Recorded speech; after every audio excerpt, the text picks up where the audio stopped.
Welcome to Book Talk for Book Talk with Jac and Amy, a literary podcast where we deep dive into the writings of your favorite novels. This spring, we are hosting a book club while we prepare our 10-part literary analysis of Sarah J. Maas's Crown of Midnight. This is Jac. And I'm Amy. And each week, we'll discuss one book from our spring book club roster.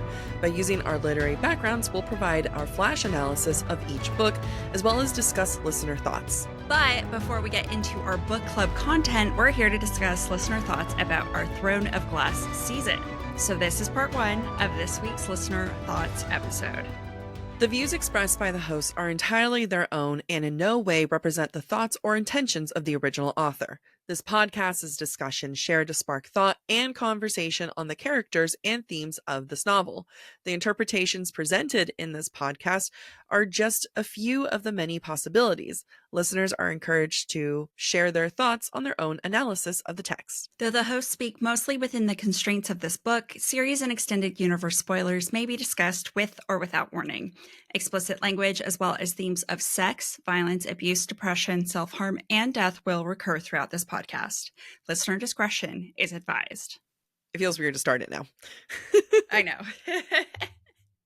All right, but we got all the script stuff out of the way. Yeah. Okay, so we're back. You've been on vacation. Mm-hmm. Which means you've been on vacation. Yeah, so I don't know how to record a podcast anymore. I don't either. We have a podcast? What? I forgot it existed. A la Taylor Swift. Yeah.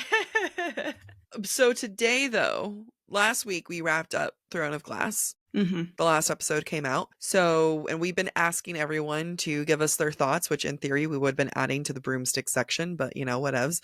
Live, laugh, love, make mistakes. And it was, so now we've been, we're here to discuss your thoughts. Listener, that's you. Oh my God, it's you guys. Hey. If you submitted, if you haven't and you're just a passive listener, you're special too. You're special too. Hopefully you have some of the same thoughts. So we've collected thoughts not only on our Instagram stories feed, but also listener thoughts submitted through the form on our website that we've received throughout the season. So we're going to be through DMs. And through DMs. We're going to go through, I haven't talked to you about this, but I want to go through the hierarchy. First, the people who submitted it through the form. Go through the form. And then DMs. And then this, people sending it on stickers or whatever on stories. It's the ranking is based off of how hard is it for me to save this information. Yeah, that's fair. Well, I feel like it's easier to save what we receive through stickers on stories because you know when it's coming. Yeah, but then I have 24 hours and then I go past 24 hours and then I have to go searching for it and be like, shit, I have to.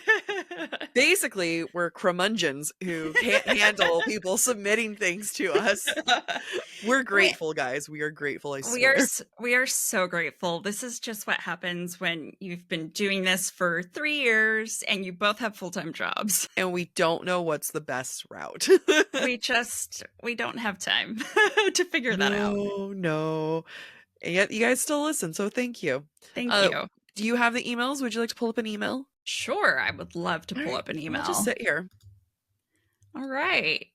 This is from Jill, who is responding to chapters 27 through 31 of our Throne of Glass season. Jill says, I am super loving this season. Please keep up the fantastic work. I don't really have anyone else to discuss this stuff with, so I'm going to keep sending in thoughts to you guys. Last week, it was discussed how Selena had won the potions trial, but she ends up winning through cheating and almost brushes it off because she just feels like she won and it doesn't really matter how she won. At least in the moment, she feels that way. So it's very interesting how at the end she gets poisoned by Keltane and doesn't realize it. I felt like in that moment, it really highlighted how much more insight and growing Selena has to do. Because although she acknowledged that she won the trial through cheating, if she had acknowledged she could work on her skill set so that she wouldn't have to cheat in the end, she might not have been poisoned in the end. Love the show. I recommended it to anybody who reads fantasy or romantasy because you guys do a fantastic job. Thank you. I wonder if that's the episode where we begged for affirmations. Thank you. That's a really good point, though, because I think that's an example of Selena just showing her age. Yeah. Because had she been willing to learn and be like, hey, maybe I should learn about poisons more, like the one that I couldn't remember. Right. Right. Well, or ask, what was his name? Peller? Yeah. Peller helped you cheat, but ask Peller how he figured out what the Seriously. poison was. Yeah. That will be useful information later as we find out. But like in general, I think Right. I would want to know, like, how the hell could you figure that out? Right. And I guess to not ask the question protects her ego. But he Mm-hmm. already knows that he helped you. Yeah, but then So it's why not admitting ask? extra. Then it's like extra Mm. admitting that, like, hey, yes, I did not actually know what was going on. And I like this idea, though, that Jill brings up where there's a certain dismissiveness about it. It is, yeah. You Yeah, know? and yeah, I think that is the folly of youth, like you were saying, Jac, that maybe if she was, I don't know, 25, she would have been like, let's circle back and ask this question because this might come in handy later. I'm trying to think if I would have asked, because as someone who is clearly 25, what what I would have done. Yeah. I think I would ask to know, just because I'd be more like, how the hell did you figure that out? Yeah, but you don't have the same kind of pompous ego that Selena does at 18. I am wrong very often, so if I'm not willing to ask questions, I'll never know how to say edamame. I'm so proud of you. I think about it every time I have to stop and pause and inhale. It's okay. I have to do that for a lot of other words, Yay! like posthumous. Why? I like how mine is just edamame and yours is posthumous. Like, just like this grand fancy word. Like, oh my, let me get to my tea out. I don't know why you have tea, but like a red carpet so you could say your fancy word. Did I say it right? Posthumous? Yeah. Do you know what it means? Yeah. Okay, I'm just making sure. I have a general idea that I'll look up later. Post-death. So, like, Heath Ledger getting a posthumous award for his portrayal in Dark Knight. All right, so that was in fact not what I was thinking. Okay. And this is why we shouldn't be Selena, guys, and be willing to ask. Although I was leaning towards the being like Selena and not asking. You were going to ask. I was judging her. I'm like, well, you should be willing to grow. I'm just gonna continue this. I'll pretend like I know entirely. You guys, I am 25. Wow. Or 18. One of the two.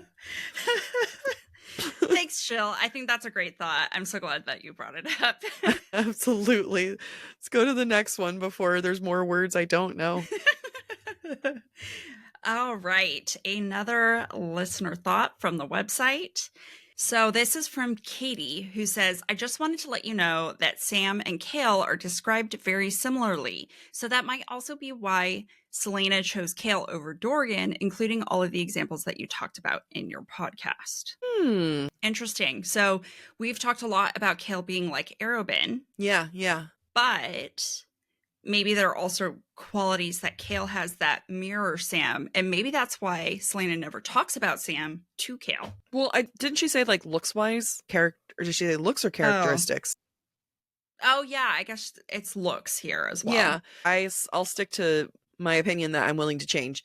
That Cale and Arobin are similar, maybe not personalities, but like drive and representation. I can totally see Cale and Sam looking the same. Like, you know, you can have a type. That's all right. Yeah. Why did I think Sam was blonde? I don't know. That's Rowan. I know. That's why I'm like, what's wrong with me? It's been too long. So many questions. Oh, jeez. This next comment is from Olga, who sent this. I've been thinking about Dorian and how you ask this question of whether he wants a connection with Selena or control over her. I personally think that it's one through the other. He feels very different from his family. His father, aka the king, doesn't love his son. His brother is a little menace, and his mother, I don't remember exactly here, just seems to not care about him. Of course, he wants a genuine emotional connection with someone, but with his father figure that he has, all he's ever known is control. The king controls Dorian through handling him as a breeding horse, and later, spoiler warning, through killing his lover, and as well as the fact that he's literally in control of an empire that Dorian grew up in. I think it makes sense that Kale, Dorian's friend, is lower in the ranks than the prince and is trying to form a bond with Selena through exertion of control over her. That so I think what Olga's saying here is like all Dorian has known his entire life is relationships through power dynamics, and even his friend Kale is his subject. And so he does dictate to Kale a lot in terms of orders. Yeah. So it's not surprising then that though he's trying to develop a connection with Selena, it's only through control that he knows how to form that connection. It's a very good point. It is a very, very good point. Why would we expect him to know how to love or express anything differently? You know what I mean? Yeah. And I think that it would be an insult. I don't know if that's like a really dramatic statement there, but it would almost be, it's an unrealistic expectation to think Dorian could come and appreciate someone entirely and to like know how to value someone. We've had time and time again, people point out that in book 2, Dorian tells Kale, you know, you can't pick and choose what you love about Selena. You have to love all of her. Something along those lines. Mm-hmm. And people like to point that out because we're like, Dorian doesn't love her. Well, that's book 2. Babe's like, well, we'll get there. But it's what I want to point out with that is I think that this loss of control of Selena is what then teaches him to love. Mm-hmm. I agree.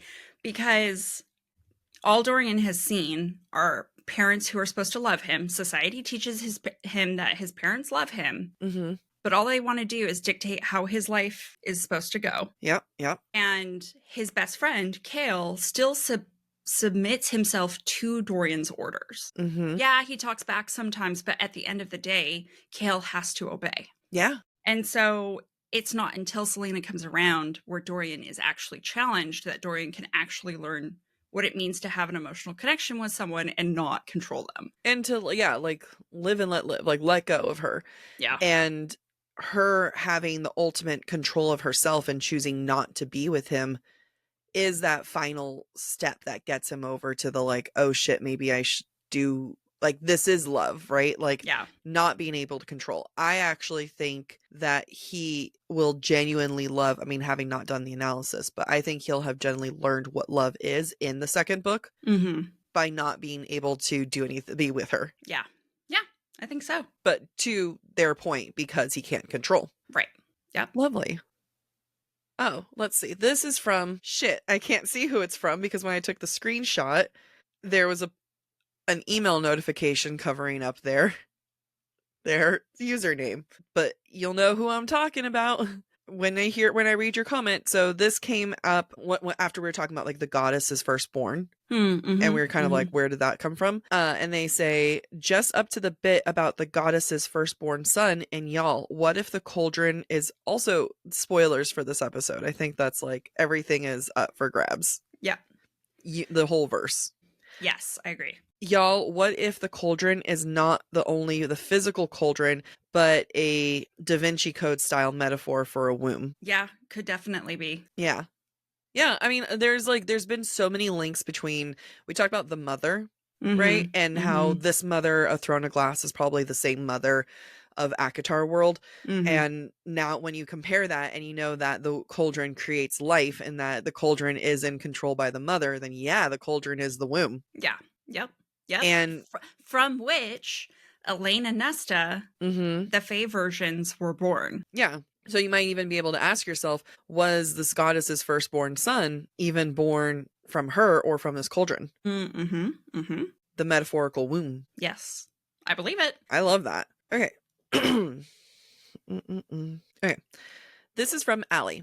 Hi. My take on Nehemia naming Selena, because you asked for different perspectives, is that Nehemia knows nameless is my price, and it's her attempt to save Aelin from her ultimate fate/sacrifice by giving her an official name while touching the nameless mark on her brow. Maybe you didn't share it because it's a spoiler past book 3, but I literally only realized it on my 6th reread. It always felt kind of corny and cringy to me. Then it finally clicked and I sobbed. Oh, yeah, no, I remember when you saved that in our shared folder. I read it and I was like, oh, that's really brilliant, but also requires you to remember the end of the series, which I don't very well. But it's, I know, like when I saw that, I was like, what the fuck is nameless is my price? And then I had to look that up and I was like, oh, right. I forgot about that. But I mean, that's why we have listeners that are smarter than us so that they can tell us what's going on, because that is a good freaking point of, yeah, it was bugging me that I'm like, why are we naming people? We shouldn't name people other than me and naming people. But like, I do like this quite a bit where Nehemia did this in order to save Aelin, especially since she was touching her forehead where the mark Yeah. is. Yeah. And I think it's a nice, whether it was always in the cards, always planned by SJM or not, it's a nice way to bring back that moment and bring back Nehemia and her role in Aelin's story. Yep. It's beautiful. It is beautiful. I'm kind of happy that people point those out for us. And have read the series more frequently than we have. Yeah. Okay. This is from Ray. And this is titled, I mean, it's on DMs, but they started it with hashtag carpool thoughts. One of the things I've been thinking about when we see the poor female friendship development is Joseph Campbell's hero's journey. The build of male friendship is surface at best, and individuals are looked at as archetypes. So I'll admit I suck at the spotting these misses because I'm not often seeing them, especially after being raised on Pern, Valdemar, Star Wars, Dragonlance. I'm a month behind, so I'm hearing a bunch about how not great SJM female friendship writing starts as, which, yeah, they're smart. Amy, can you describe the hero's journey, please? Sure. A hero's journey is kind of like what the 5-act play is to playwrights. The hero's journey is to novel writers or story writers in general. So if you look at, I think the one I'm most familiar with is Star Wars. Yeah. If you look at A New Hope, that is a classic hero's journey story that follows the different archetypes and the different phases of the journey. So the hero being presented with the new world, rejecting the new world, then being forced into it. And there's all these different like phases that they go through, meeting the sage, meeting the father figure, etc., etc. I love what Ray is saying because the hero's journey does, in fact, really just focus on the hero. Relationships are very superficial because they only serve a purpose to help the hero make their cycle through the journey. So it makes sense that if SJM is following the same hero's journey kind of archetype, that the relationships Selena develops throughout that journey, and the journey being a single novel, that journey, they're not going to be super developed because it's about the hero developing and passing through the phases of the journey. This is where my brain is like wishing that I was back in college, because I'm like, this is an essay right here, because I'm sure people have already written the hero's journey versus the heroine's journey, because the hero's journey definitely has that surface level friendship. You know, you don't get deep, like Star Wars, right? Luke and Han. Yeah. Like they're not having late night talks versus, but, and that's a very, unfortunately, guys don't always have these really deep connections with other men. They should, but that's like kind of a part of the loneliness epidemic men are experiencing right now, versus women are very into like, tell me what you ate today and let's analyze that. Yeah. Well, I mean, and how much is it because our media, literature and our media follow this hero's journey that does not promote relationships. Yeah. If the hero's journey archetype took time to delve into relationships and that was upon which all our media was based, then men would actually maybe have an example of how to develop relationships. Yeah. Absolutely. And it's also making me really reflect on all of the romantasies that I have read where it doesn't always, and I'm doing a very general collection in my head of everything, right?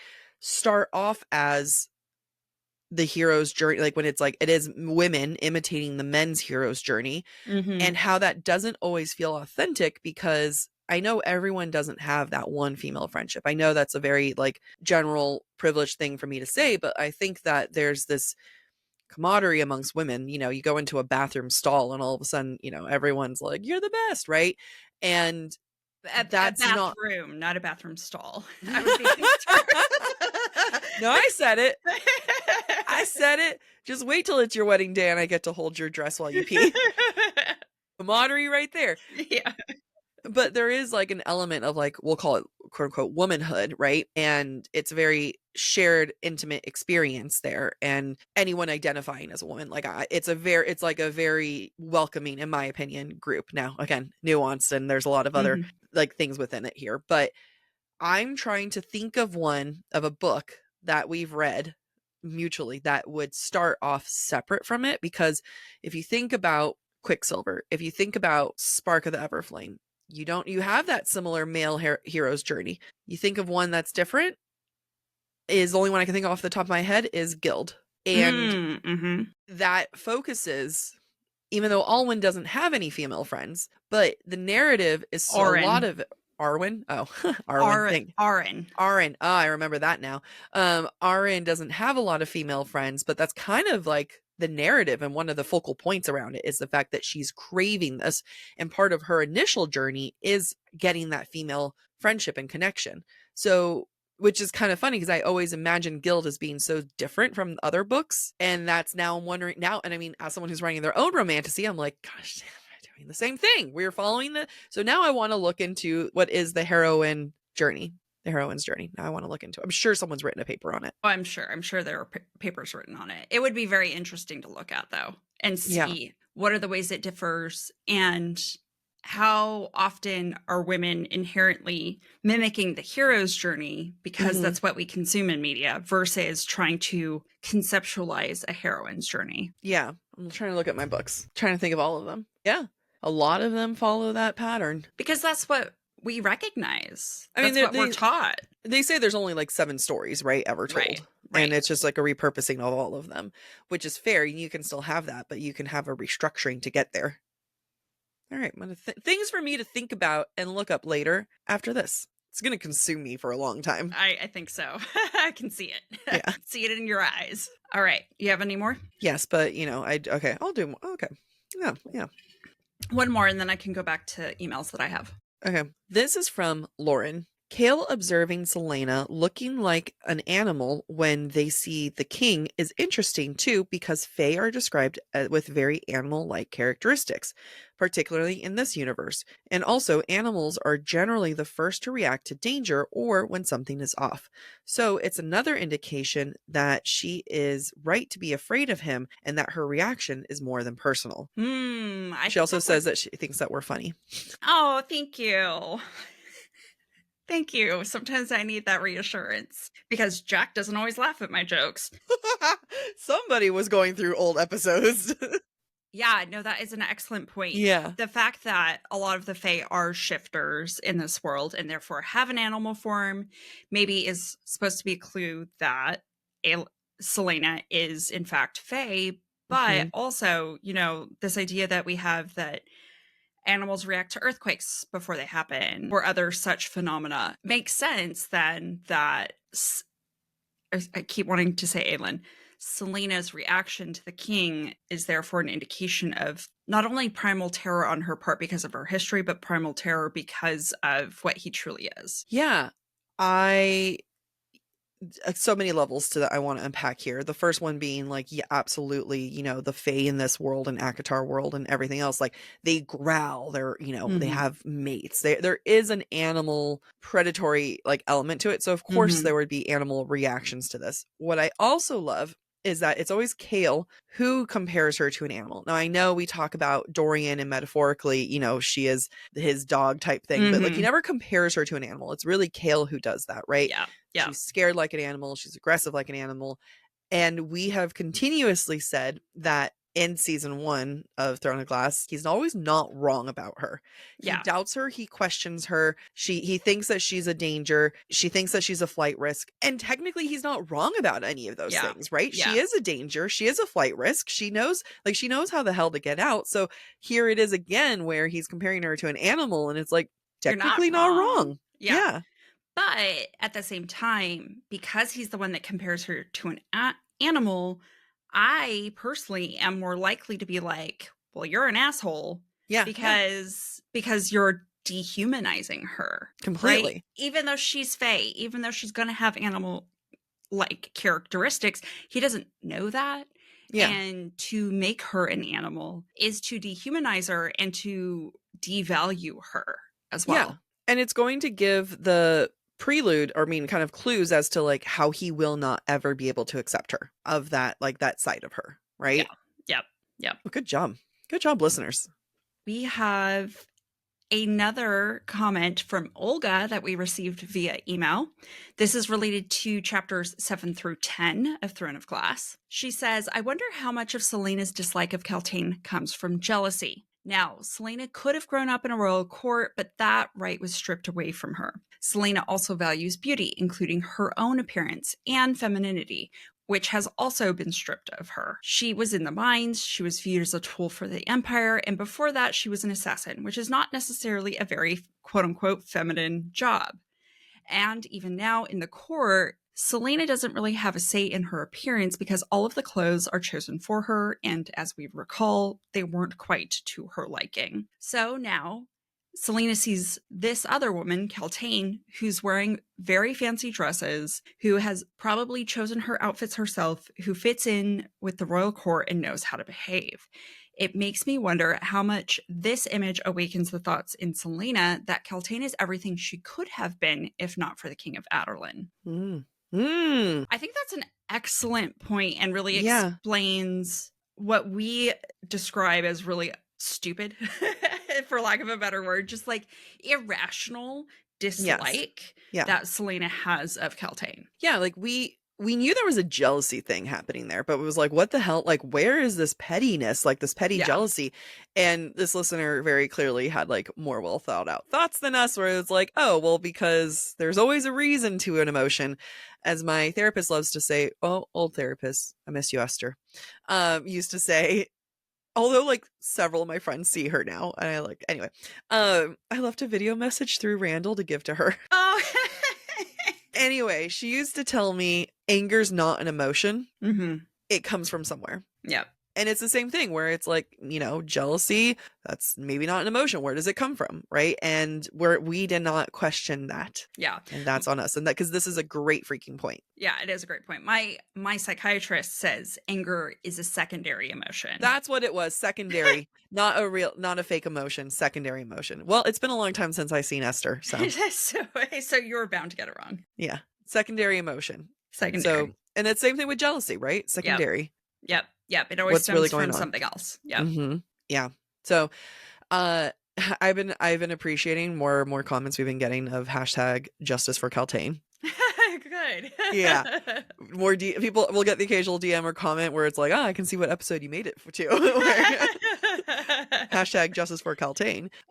Although I posted one of my videos on one of our videos on TikTok, and then someone, I don't know if they were a listener or not, but someone commented, because I talked about like, she's possessed, like leave the girl alone. And someone commented, she's not possessed, her emotions are being manipulated. And I was like, all right, semantics. It's the same thing.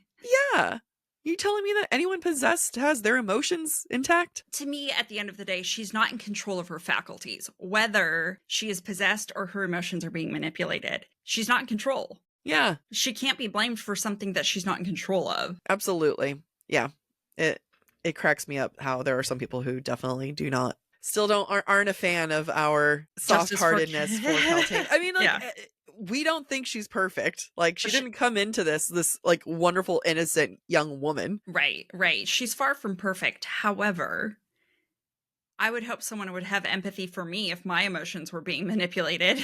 It's like the term of there's no such thing as a perfect victim, and society cannot handle when a woman is less than a perfect victim. I'm gonna fucking throw this out. Amber Heard, she was not a perfect victim, and yet people were shitting on her.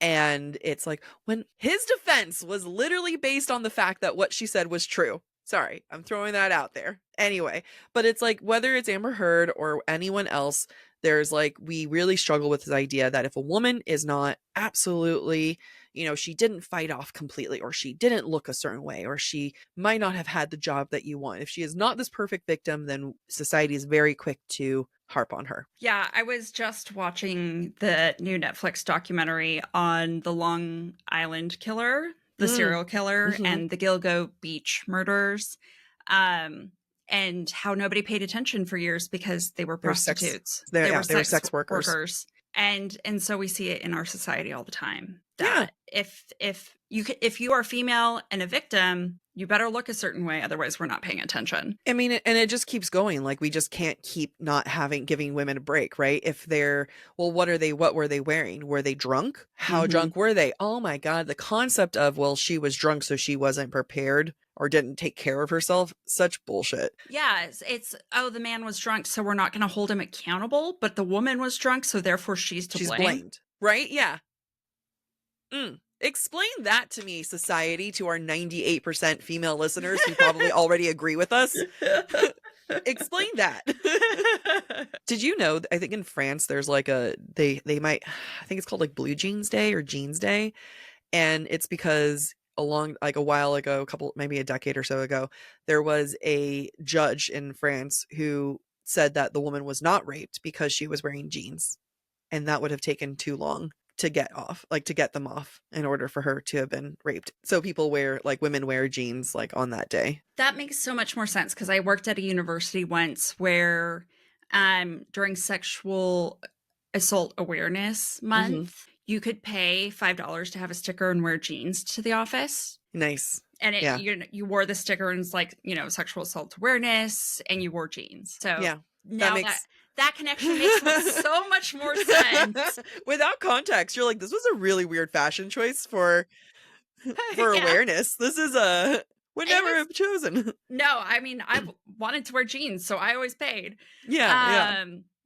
But yeah, now the connection makes more sense to me. Oh my God, we all learned today. More than a decade later.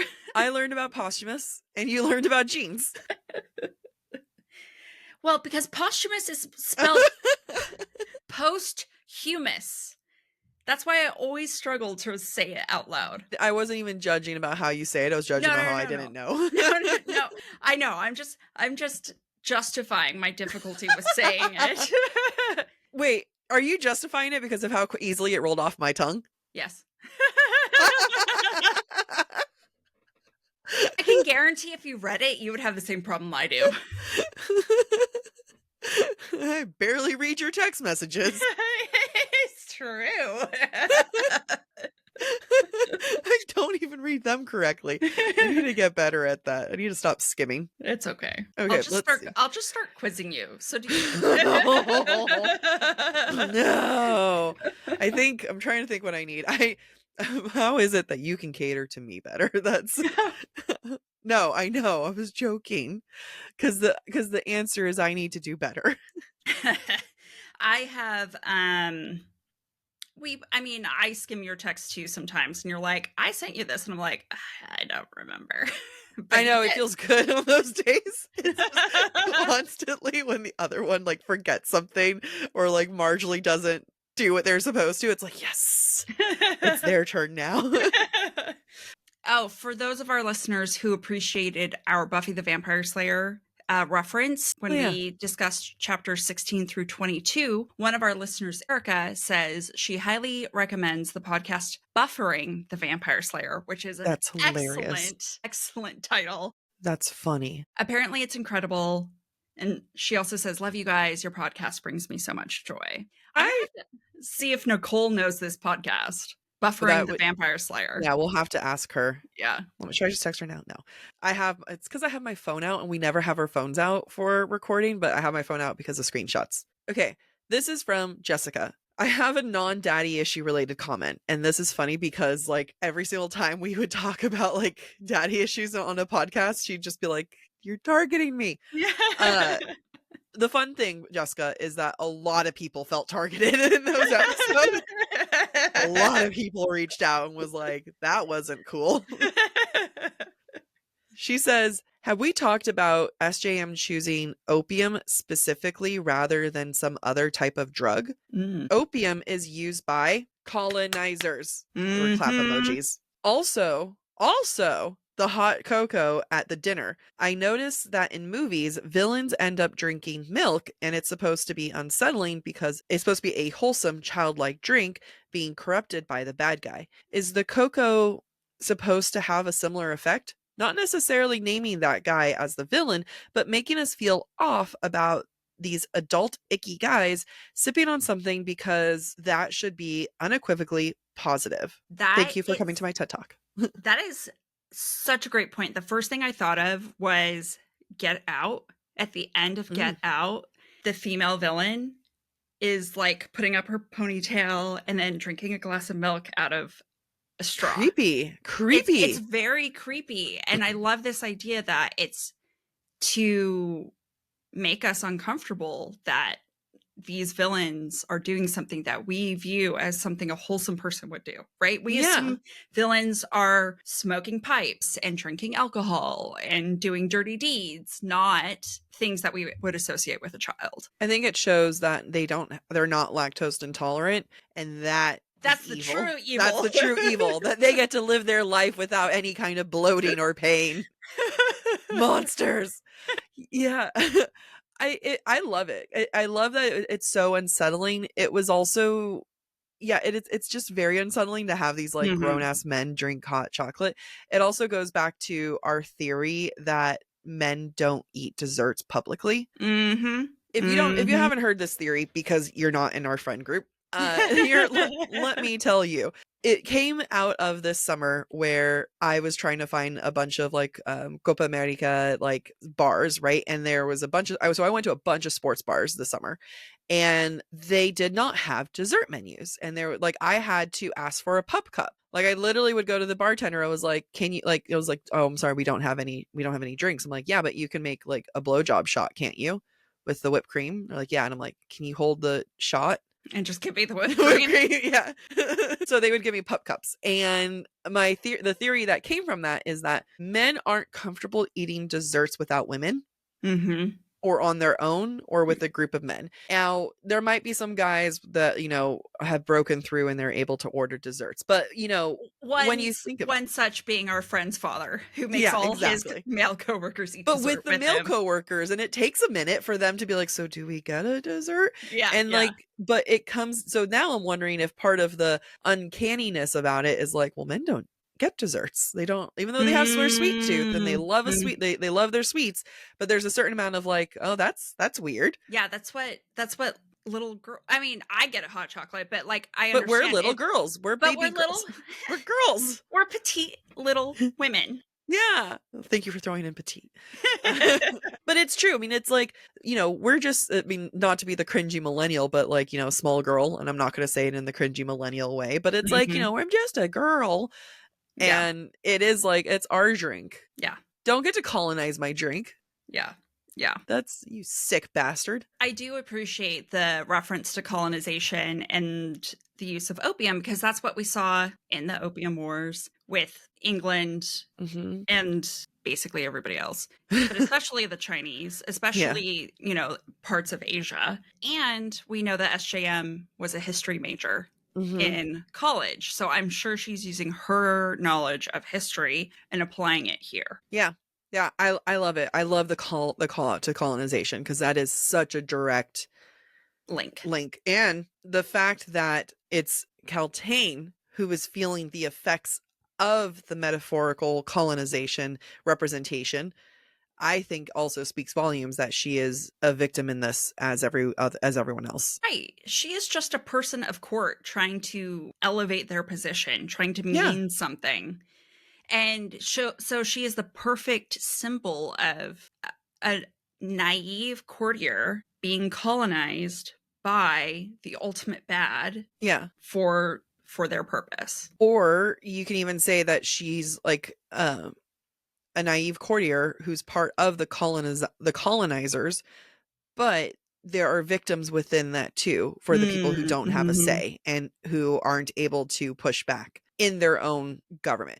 As someone who's in who is currently in a government who I don't get a fucking say in what bullshit they're doing, I can understand what it's like to be like, this isn't me. I'm not. Yeah.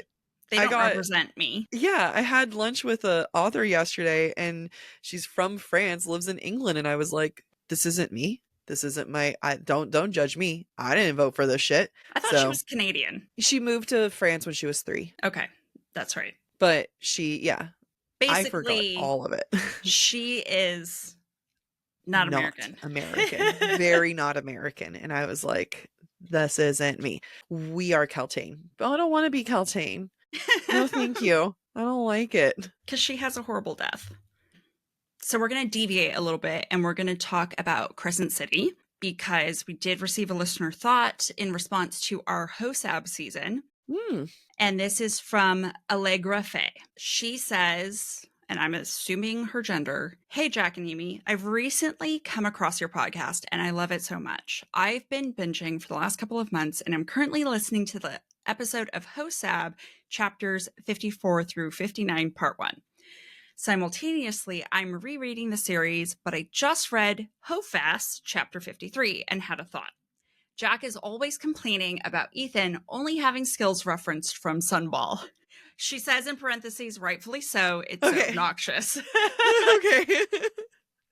But in HOFAS chapter 53, Ethan makes a reference, and she says, I think his first reference, to his skills from the Ox and his pack.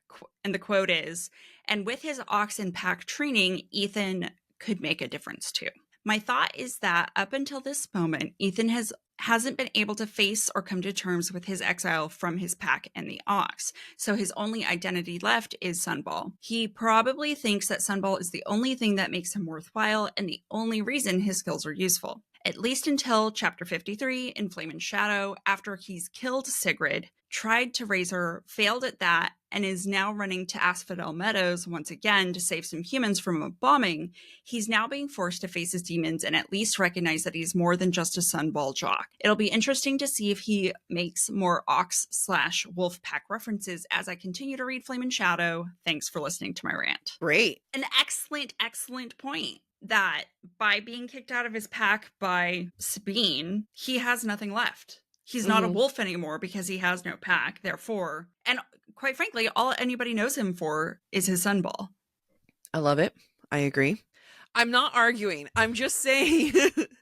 When you say it in that tone. I'm going to say something and then I'm going to agree with her. There are times where other people describe him as being like, as referencing his Sunball. So it's like he references himself very much in Sunball, but then there's like Bryce and Rune, and there's so many other times that other people just only like think about like, wow, he's super fast because he was a captain. However, I still think it goes into her point that they recognize that he does not have a pack. And even outsiders are just trying to like find a home for him in a way. Right. Yeah. I think everyone else struggles to give him identity beyond his Sunball identity. Yeah. Just like he struggles to find his identity outside of his Sunball identity. So everybody is putting baby in a corner, basically. And baby is Ethan. Not my baby. Not my baby right there. No. Not my baby. I was about to say something wrong. Not allowed to do that on this podcast. What do you think I was going to say? I know, I'm just teasing. Say something wrong. There was on TikTok, people are freaking out because Robert Irwin, Steve Irwin's son, did a underwear campaign. Oh. Let me show you. Hold on. Can you see that? No, it's not. Oh. All right. Wait, hold on. Let me show you one more. I love that anaconda along with it. Yeah. I mean, good for him. Yeah, here's the thing. The internet freaked out because we all realized that he's 21. Oh, okay. I thought he was older. No, we all did, Amy. We all did. The amount of TikToks I saw of like women being like putting myself on a timeout because I discovered his age. Because I looked at his ad and then was like, oh no. Oh no. Yeah, I definitely thought he was older. Yeah, no, we're all terrified. So that's why I was like, baby. And I was like, ooh, no, not that baby. Not that baby. Yeah. Okay, so I'm going to read a very long one. This is from Jess. It's a long one. Love you, Jess. But here we go. I binged this whole season while driving and had this thought about the scene where both Dorian and Kale visit Selena after she visits the tomb for the first time on Sam Hewen. I think that the sentiment that Dorian has about knowing that Selena is not a threat to him and won't hurt him is actually some breadcrumbs for a couple of things. 1. When Dorian later discovers his magic and realizes that Selena also has magic, he understands they are not threats to each other and can support each other. Also, they will have a stronger connection because both of them have such deep powers and will go on to then be the two that will be able to forge the lock in the final book. Also, their connection is important several times over in order to save both of them, such as when they forge the lock and when he breaks free of his collar. He senses in Selena that there is a deep connection between the two, and it helps to convince the reader now of the love triangle, but is really laying the foundation for the depth of their friendship and its power, and will make the moment where Dorian realizes that Selena came back for him all the more impactful. The friendship that builds between Dorian, Cale, and Selena is something I don't think gets talked about enough with the series. Usually it's the love stories, but in my opinion, the depth and growth of the friendships are so much more powerful. TLDR. I think it's the same way that Selena's thoughts about Dorian are a red herring to misleading her own romantic interests. Dorian's thoughts are very similar in that the connection is not truly a romantic one, but a very deep and true friendship that will develop and strengthen throughout the journey in the series. Also, listening now to part 1 of chapters 37 to 43 and how some people think you're both being too hard on Dorian and Selena, but I think that it is honestly part of SJM's intent. As we first meet these characters, we need to have different impressions of them and see how different they are because these characters will be broken down and rebuilt into entirely different characters. In order for their growth and massive changes throughout the series to be believed, these characters have to start aggressively different places. Also, I think it's important to recognize how Dorian is in this first book because even his friendship with Cale isn't very deep or as meaningful as they both claim it is, which again allows the growth with their relationship in the series. I know, right? Good job, Jesse. I love all of this. And, I think what it really boils down to for me is whether SJM knows it or not, she's about to embark on a 7-book series. I know. And you can't start the series with the Aelin of Kingdom of Ash. You can't start the series with Dorian of Kingdom of Ash because then it's not interesting and you're not going to last 7 books. We love this series. We love these characters because of how much growth they go through. Mm-hmm. And so it makes sense that they get broken down to be rebuilt because that's how we progress through life is we get broken down to be rebuilt. I love this idea that SJM, in reworking her original, writing that she developed when she was a teenager, knew that the relationship with Dorian and Selena was going to go in a different direction and therefore laid the foundation for that direction early on. I think that's a great idea. And I completely am on board with that. I mean, then it comes back to like calls to like, right? Because he does have the power and magic and she has power and magic, right? Yeah, like they're going to need each other for that final battle. And it makes sense that you would have this connection between the two. And they might not know what that fully means, right? They might not know that, okay, I don't necessarily want them. Again, he's a hot prince. And she's a hot assassin. Like, Yeah. hot meets hot. How are you not? Rhymes. And but at the same time, like, there's that undying connection and friendship that they really have. One of my favorite things that she points out is that Dorian and Cale don't have a deep connection in book 1. And that is true. No matter how much they'll say it, we don't see that, right? We actually see Dorian doing things to go against Cale, right? We see Dorian teasing Cale about liking Selena and then sneaking into her room, of saying like, oh, well, he's not handling murder very well. Like we're seeing him not be a great friend. And I think that to Jess's point, yeah, like it'll grow and progress so much more. And the friendships are some of the most beautiful parts because even though, I mean, we're in spoiler territory, obviously, but even though like Aelin's romance with Rowan is great, it's kind of wrapped up. You know what I mean? Like it's kind of like it happens and it's but because that's what it's not about, right? It's about all the other connections and friendships and dynamics. Yeah, I agree. At the end of the day, Rowan is a side character. The story is about the character growth of Aelin, Dorian, and Cale. That's why Cale gets his own fucking book. He's a main character, guys. We hate to say it. Like the 3 mains are those 3. And Yeah. it's everything else revolves around them. Now you get Elade, Manon. no, Elide.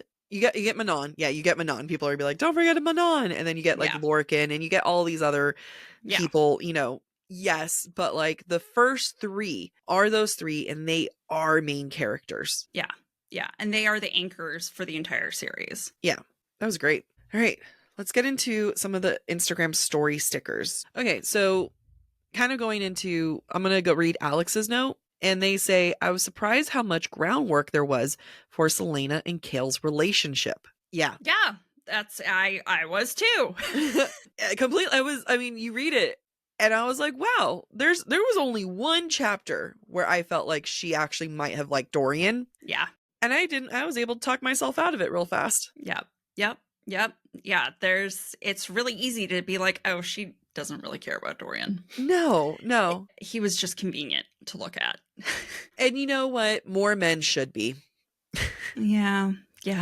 More men should be more convenient to look at. Spread the word. I'm watching Adolescence, which is I told you. Yeah. It's just making me really sad about the 80-20 rule, that 80% of the women are attracted to 20% of the men. What's interesting about it is like, as much as like women talk about wanting something nice to look at, wanting everything, Dorian is this really attractive guy and Kale is said to be, yes, he's attractive, but he's not as attractive. They make that very clear.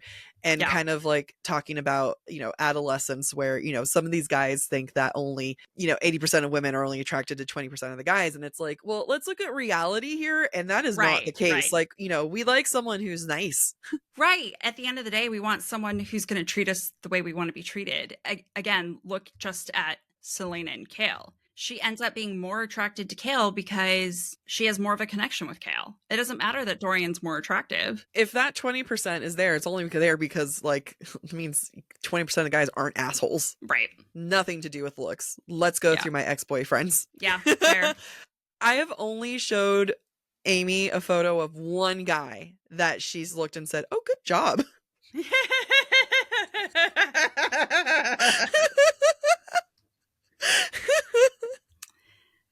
It's true. It's true. But, and I like my own funny looking type, as we call them, quote unquote, funny looking. They're not funny looking. They're just human. But there are funny looking men. Right. But that doesn't mean they're not perfectly sculpted by plastic surgeons. Oh, well. Exactly. That's not what women want at the end of the day. Right. Give me that goofy ass. Like, that's what. Yeah. If a man is prettier than me, why would I want him? I can't. Like, I need to be able to look like shit and still be a catch. Yeah. I mean, at the end of the day, Selena Gomez and Benny Blanco. Yeah. And let's just talk. Sorry, let me go on a mini rant about that. Selena Gomez and Benny Blanco is a perfect example of, if these men are so convinced that this 80-20% rule, because it's such an incel thing, and they think it's based off of looks. Selena Gomez, Benny Blanco, when they first started going out, everyone was like, I do not get it. And then they got engaged and they made this album and they were doing a press tour, and Benny Blanco started talking about how he spends his day trying to make her happy, how easy it is to make her happy, that, insecurities are totally normal and he wants to be able to be there for her. And he's like, it's easy to send her a text and comfort her. And then suddenly everyone on the internet, all these women were like, I see it. Good job, Selena. Like, I see it. And honestly, at this point, I would too. Yeah, I think it was either a podcast or something. He's like, dude, just listen to her. If she's mad at you for something, it's probably because she's talked to you about it multiple times and you just ignored her. Yeah, like women say what they're mad about. Like, that's, it's there. So yeah, it's kind of funny where it's like, as much as like we kind of laugh at Dorian being like, just sit there and be pretty. It's like, would make you prettier? Emotional intelligence. Yeah. What would make you prettier? Don't assume everyone's going to give you everything you want. No. That's why he has to go through his journey. That's right. I'm just trying to find one that isn't like telling us that we did a great job. No, read those. Freaking love it. Best part of my day is walking and listening. I live for these comments. They get shout outs too. Yeah. Haley says, just wanted to say this analysis made me re-fall in love with this series and I was obsessed. Thank you. Thanks everyone for your fantastic, kind, generous comments. Yep. Someone, and then during. I cut the screenshot off. So good. Dorian and Caltane analysis was, and then like, like chef's kiss kind of emoji. I think the name is Diane. Okay. Diane, thank you. I think we need an episode just on Mort's sassiness for Crown of Midnight. I can't wait till we get to Mort. I'm curious to see. I was like thinking about Mort this entire time, and there really wasn't anything to kind of like, other than like her describing a knocker on the door, there wasn't any kind of clues for Mort that I could see. No, there really wasn't. It's just kind of one of those, like, I bet it was fun, something that popped up for SJM while she was writing. Be like, what's great? Yeah. Door knocker. I need some comic relief. Let me add this door knocker.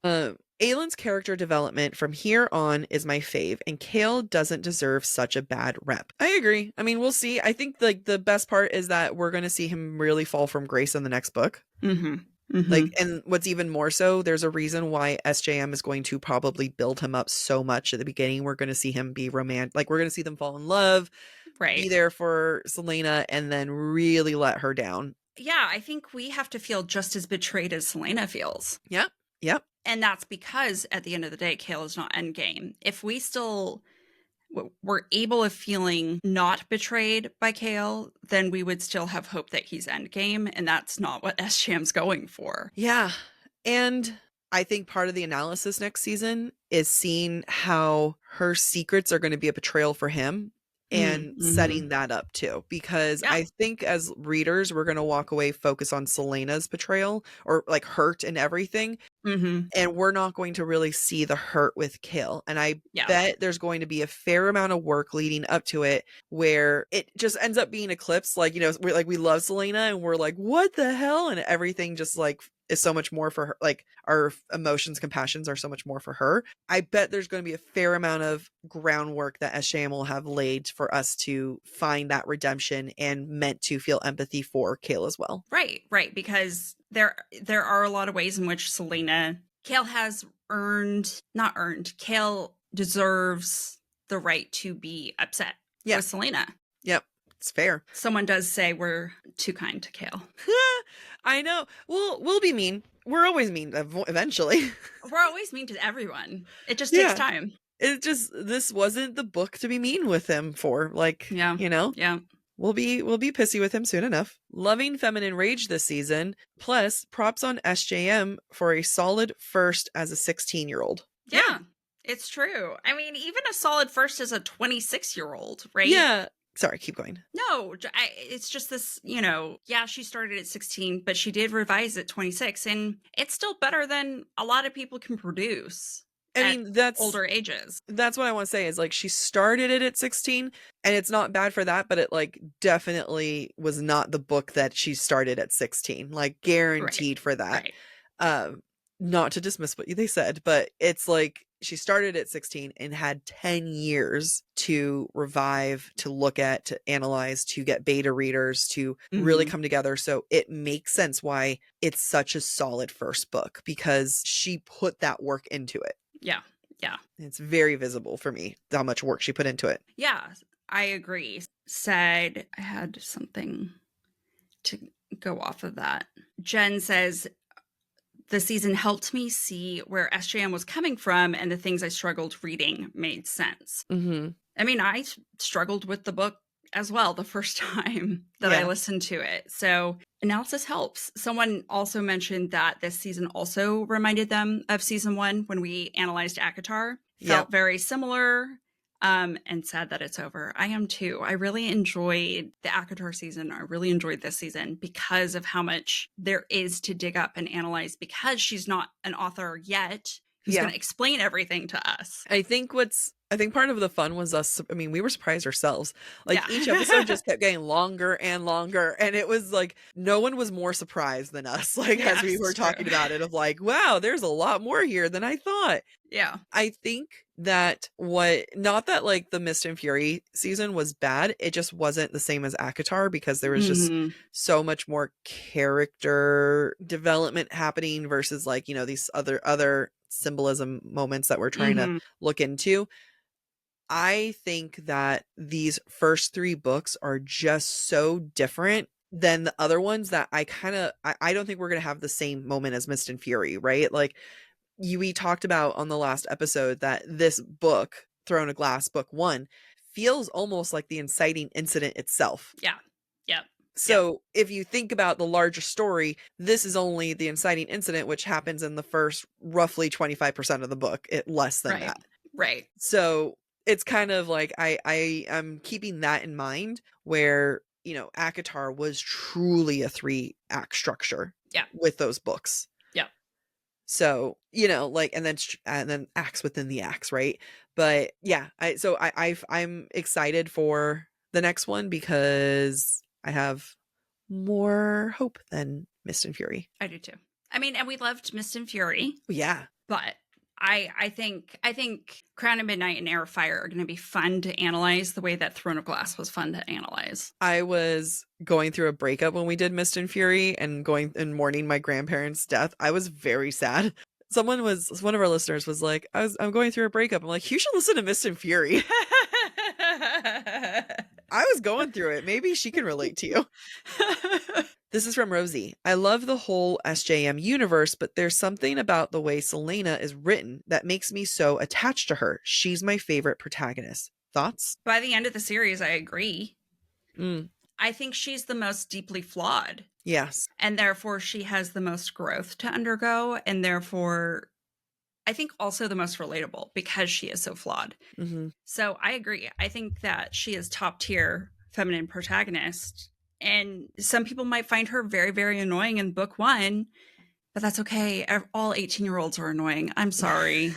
Sorry, 18-year-olds who may or may not be listening. Yeah, as someone who's had many, many 18-year-old siblings, yeah, you're still growing. Yeah. I was distracted by what you said about 18-year-olds, and now I'm trying to remember what they said. Oh yeah, she is extremely flawed. I think she's also the most competent. Mm-hmm. That that Farah wasn't. I mean, like, Farah had a bow and arrow, and we're just like, yes, and that's what makes you capable of being with all these other hundreds of something-year-olds, right? And I think when we first meet Aelin, she's with her peers, age-wise. Mm-hmm. She's not thrown into the mix of these centuries-old beings until later, right? Right. It's very true. And I think that when she's with her peers, there's a certain level of respect that we have and believing. And, because like you have Farah, who's 19, who is suddenly with like planning war strategy. Yeah, with 500-year-olds planning war strategies. And it's like, what do you, like, you have a bow and arrow. You just learned how to read. Like, you're telling me you suddenly know how to help plan a war. So, and then the same thing with Bryce. Bryce is so clever. She's super smart, right? She's still 20-something, and everyone else is still a lot older around her and, more experience with life and has gone through shit. So when we meet Aelin, we meet her on even footing. And I'm able to believe most of the things that happen. I mean, it's hard to believe that an 18-year-old is like the best assassin there ever was, but like, I'll believe it. But it's more believable to me than, you throw her into a war. Now, that will happen, but at that point, you'll have had books of me believing it, getting to know her more. Right. I completely agree. Jen says, Avi, you guys are always a 10 out of 10. Aw. Thank you, Jen. Thank you, Jen. If we're talking, and this is from Grace, if we're talking just this book, I liked it. If we're talking series, I'll pass. ACOTAR is greater. Okay. I felt that way for a long time, and I'm willing to, mix it up. We'll see where this takes us. Leanne says, I don't think Dorian loves Selena. I think he wants to be her. He wants her bravery and freedom, but he can't. So the next best thing is to be with her. I think that is a great point. I love that. Absolutely. She is everything that, the courage, willing to fight and stand up. But it's funny because, again, he doesn't really see how terrified she is of his father, which is something they actually have in common. Yep. And he doesn't flag it the way that Kale does. It's funny because of like the fact that she is a princess and royalty, that like there would be even more levels of like wants to be her. Right. To me, they are two sides of the same coin in the sense that they have so much similar, but so much different. And they're both about to go on a journey that is parallel. So it makes sense that his brain, being also only a 19-year-old, is like, can't understand this idea that he wants to be like her. Yeah. So the only logical thing, because this is what society has taught him, is to be with her. Because that's his only understanding of interactions with women. How much are men raised to look up to women? And how much are they able to say, this person is my hero? Because a woman is my hero. And I would say this because there's like also this like ongoing joke where it's like, if you ask a man to name a woman, they're like, it's either going to be like Michelle Obama or their Oprah mother, or something, like just like very, like a famous woman. Yeah. Any woman, like if you not just say name a woman, any woman. Yeah. It's kind of funny. Like men are only capable of thinking like 3 women and stuff. So I think you come down to, I'm trying to think about like men who are our heroes. Like you ask a woman who's someone that you look up to. I think you'll see a fair amount of men in those lists. I try not to. I try only, like, I had so many men that I had to read about and read their books in college and in high school that once I was out, I'm like, you can't make me, bitches. I'm done. Like, you're not going to force me to do this. But, not whether it's just authors or, actual people, I think that it's, like there's more acceptability of women citing men and women to look up to. I don't think men know how to look up to women. Right. And they're probably put down if they do look up to a woman. And this is beyond mothers. Someone might be like, my son looks up to me or my husband looks up to his mother. And it's like, yes, as they should. But we're talking about like actual like public figures. And maybe this is an example of our society of men not knowing how to look up to women. So what's the next best thing? Be with Selena. Yep. Be with them. Yeah. Control them. Ooh.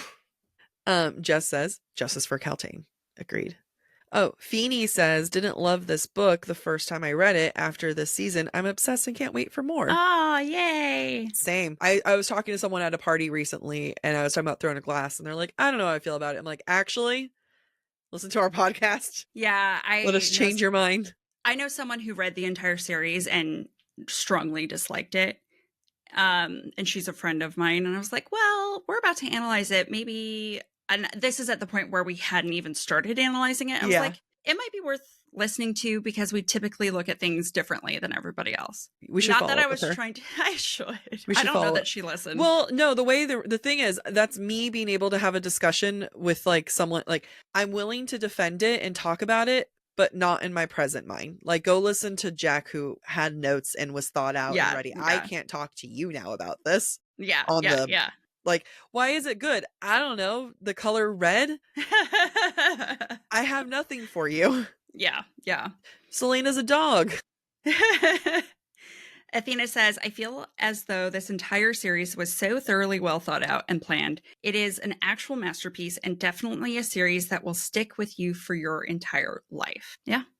I agree. I mean, it keeps going. Throne of Glass starts out feeling young and you can see the characters in the way the characters act, but even from the first chapter and into the ending, they've grown so much but have so much more to do. Yeah, it feels good knowing that I don't have a warm fuzzy feeling of, and then they're done. Right. They were nowhere close to being done. No. Oh, no. Claudia says, rereading this made me feel so dumb that I missed so many clues for Crown of Midnight and further on. How are you supposed to know, Claudia? None of us knew. We only are able to identify the clues because we know what's going to happen. Yep. Gretch says, Caltaine's red robe and the control it symbolizes seems similar to Manon's red robe. Yep. Very, very similar. Very similar. This is from Megan, who says, we talk about how Caltaine is a victim, but so is Cain. He was forced to wear a ring too. Yeah. This reminds me of, maybe I was like on a live or something, but I remember someone somewhere said, or you and I were reading it being like, I think they're going to be together. Maybe he'll be the love interest. Like, just started reading this. Were you there? I don't remember this. Yeah, there was some moment where it was like a woman was saying, oh, I just started reading Throne of Glass and she met Cain. I think they're going to be friends. Well, I could see how that, like, how other stories have set her up with that expectation. Yeah. I mean, if we think about it, Cain is from the White Fang Mountains, which are inherently anti-Adarlan. Yep. So how is Cain a soldier in Adarlan's army without first having potentially been enslaved? Yep. and then controlled via the ring. I think it's a good point. We didn't It's a great talk at point. all about, like, he was just as manipulated. He was controlled. His life was on the line and ultimately lost his life and lost himself farther and farther into it. We Yep. can only imagine how much he actually wanted to be a part of that and wanted to continue. We'll never know. We'll never know. No. Justice for Kane. You know, well, No. I'll hashtag we'll talk about it. Hashtag Kane's a victim too. Yeah. Hashtag Kane's probably a victim too. Hashtag Kane's probably a victim too, but unless I know more about his past and how he became enslaved and if he had any role against hurting women or innocents, he could be a victim too.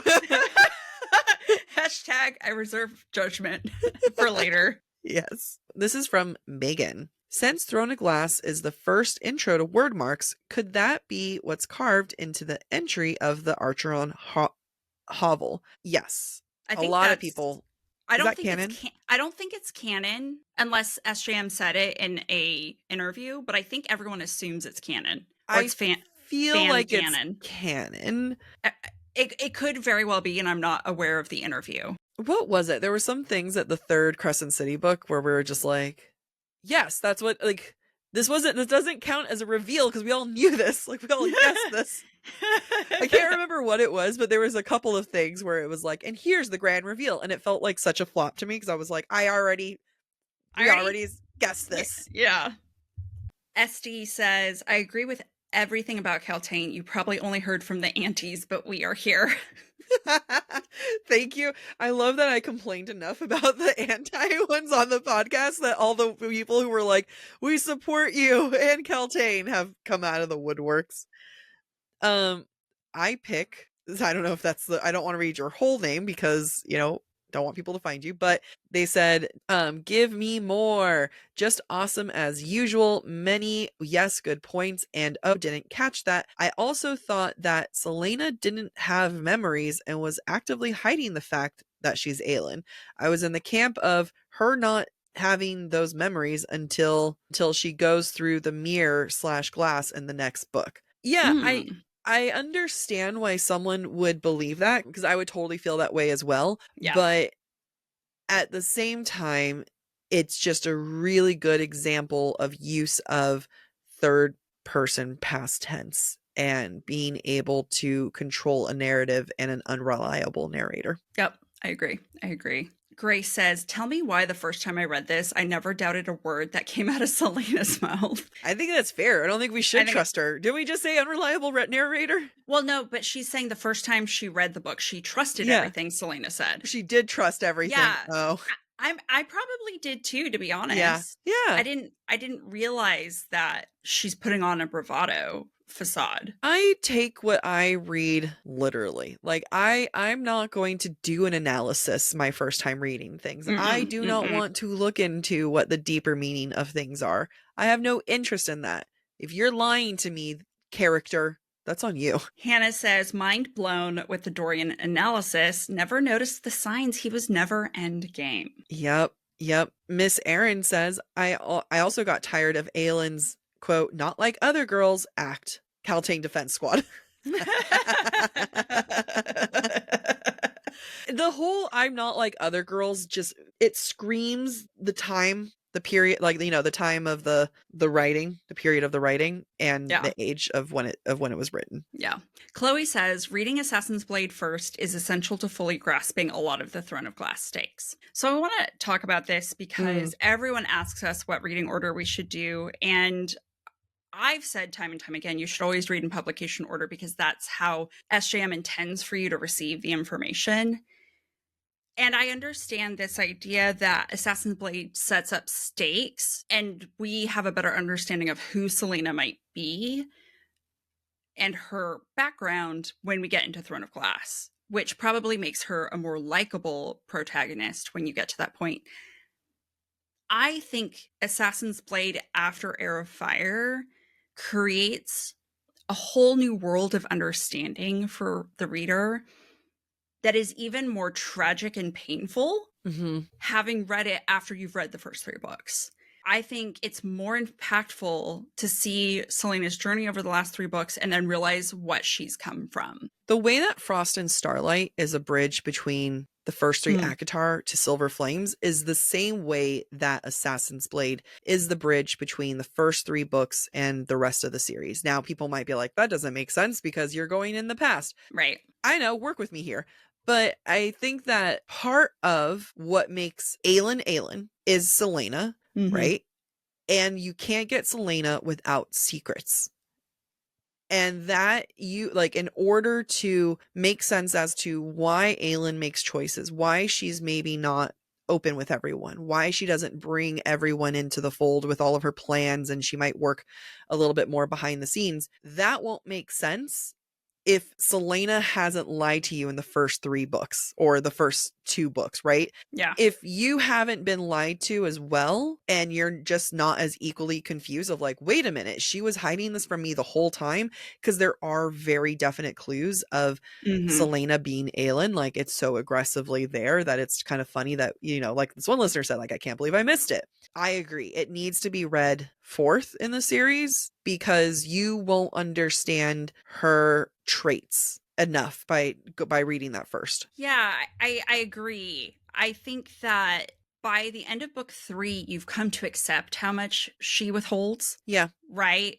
And to read Assassin's Blade first and to be privy to the information that she's withholding becomes frustrating, I think. I think Yes. It becomes frustrating. While it would make sense why she's keeping the secrets, I think it becomes more frustrating that she's keeping the secrets because you're in the know with all this information that no one else has. Yeah. I mean, and also, like, she's keeping the secrets from herself. And how much does that speak volumes on her? Selena is not willing to think about these things. She's not willing to let her mind go there. And to ruin it and to kind of like spoil it all beforehand, it takes away how much she's withholding from not just the reader, but from herself. Right. I think there's also something to be said of the fact that SJM, and I don't know this to be true, but I'm assuming because it was published later, SJM didn't conceptualize the stakes until Assassin's Blade. I agree. So why are we reading the stakes if she hasn't even conceptualized them yet? Yeah, I mean, and this is totally us having this hunch, but like, I don't think that SJM knew this was going to be a 7-book series.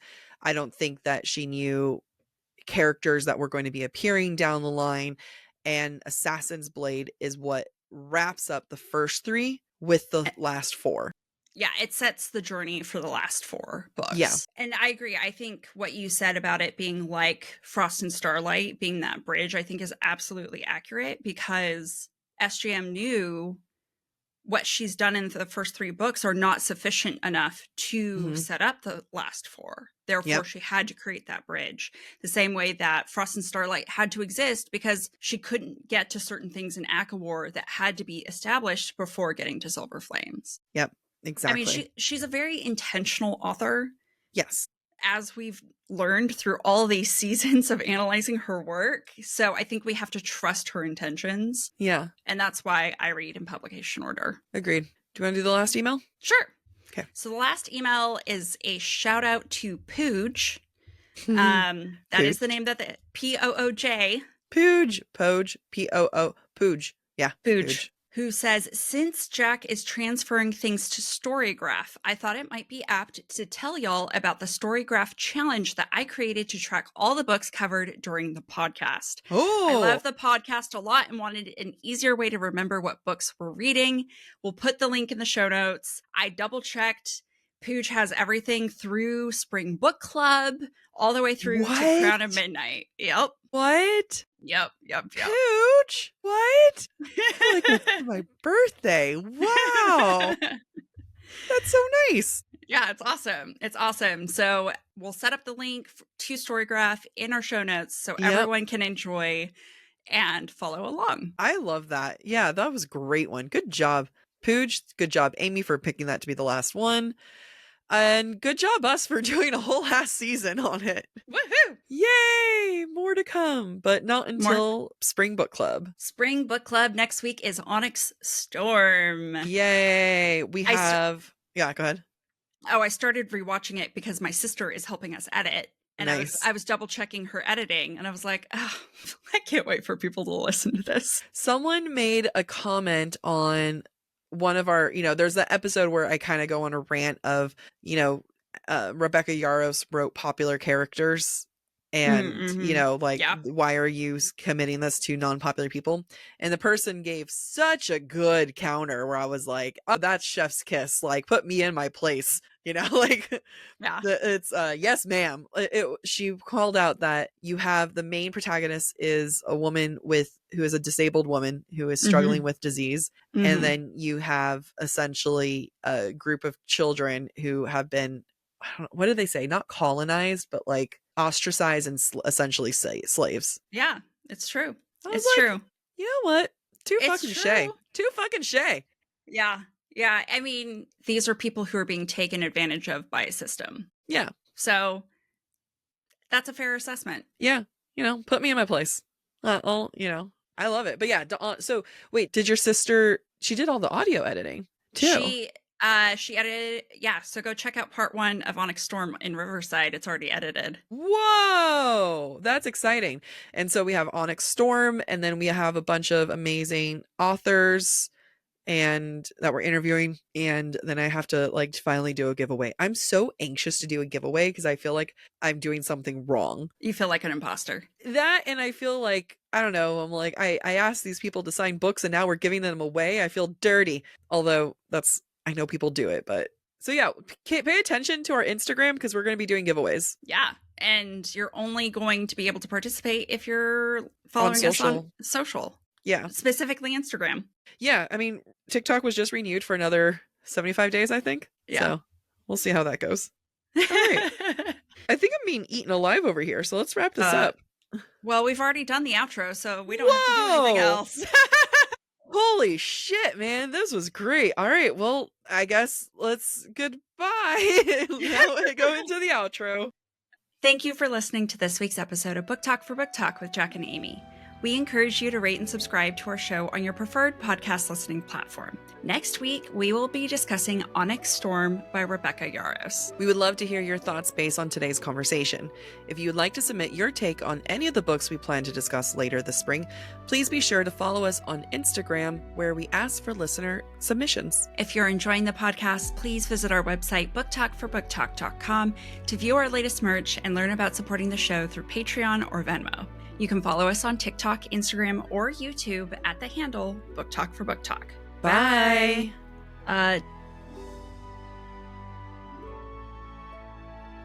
$23.98. Total or each? Total. $23.28. $23.98. 98 cents. Trying to lowball you. $23.98. I shall make that 24. Oh, thank you for the extra 2 cents. The 2 cents is your charge for bringing them. The cost of adding them to my luggage. Yeah. Oh, it won't let me send you that note. Apparently my note for what I was sending was too obscene. What is it? What was it? Thanks, sugar tits. You know when you said you looked sickly? And I said, no, you don't. I was looking at that video last night. I was like, oh yeah, I see what she's saying. You look better today. I don't look like a Victorian child on their deathbed. Woo! I think it's because of the black. It helps offset a little bit. Yeah, it does.